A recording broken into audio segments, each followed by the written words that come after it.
slow-motion instant replays. You won't see many of those on the Jumbotron, especially on close calls that go against the home team, because stadium management would rather prevent a riot than entertain the crowd. But most of all, I like to listen to the announcers. Most announcers work in pairs. A hotshot sports anchor, the play-by-play guy, usually describes the action alongside a former player, the color commentator, who fills the gaps with anecdotes and insider analysis. It's great for seasoned fans, but for those who don't live for the sport, it can be confusing, particularly when the announcers use slang.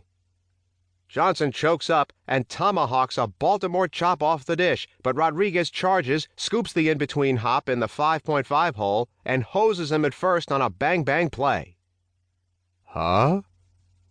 It's a fancy way of saying that the batter grounded out to the shortstop. Baseball embraces colorful language. You need to understand it. Throughout this book, you'll hear slang and key terms. If you don't know what something means, check out the glossary in the bonus PDF. It's meant to be interactive.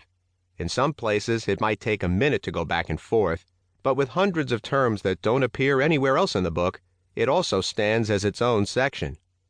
I suggest that you read the glossary straight through, but if that's a drag, at least keep it bookmarked so that when you are watching TV or listening to the radio, you can look things up when the announcers are showing off. The first time I showed this book to a group of friends, fans of all levels, I had hoped that it would appeal to all of them. I'd covered the basics. I'd examined the esoteric. It was funny. It was serious. There were stats and anecdotes. There was history and strategy. It was well-rounded and... "You need to explain more," said a young woman. "I don't know what a ground ball is." She wasn't kidding. I'd been through this before. I once spent 2 hours explaining baseball from scratch to some dude from England. He'd never seen the sport, not even a glimpse on TV. Okay, now, see the guy standing over there holding the long piece of wood? That's the batter. And that's how the lesson began. But it's not how I've written this book, so I hope you already know how many outs are in an inning and how many innings are in a game. I hope you know where home plate is. I hope you know what you call the guy who stands there with the long piece of wood, and I hope you know the definition of a ground ball.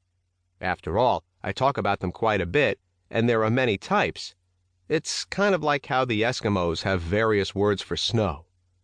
You need to be able to visualize a routine grounder before you can distinguish the squibbers from the squirters, the screamers from the scorchers, the nubbers from the huggers, the dribblers from the bleeders, the rollers from the tappers, and the room service hops from the Baltimore chops. But don't worry about your baseball knowledge. Seriously, if you've ever swung a bat or watched an inning here or there, you'll be fine.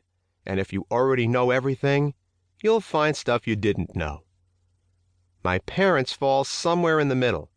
Way back in the day, my dad was a ball boy for a minor league team that had a future Hall of Fame pitcher named Warren Spahn. And in the more recent past, my mom routinely outslugged all other moms in family softball games. They know a thing or two about the sport, but they're not experts, so I wrote the book with them in mind. They inspired it by asking so many questions when we watched big games together. What does the coach talk about on the mound? Is this guy any good? How did you know he was going to throw a curveball? What's the Mendoza line? Did he hit him on purpose?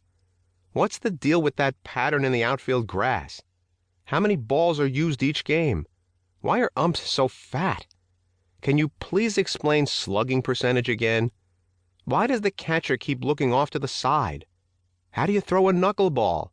And come on, why are they always grabbing their crotches? It seemed logical that other fans probably questioned the same things, and more. Here are the answers. Chapter 1. The Basics. There's one word that describes baseball. You'll never know. Joaquin Andujar, former Major League pitcher. The dream.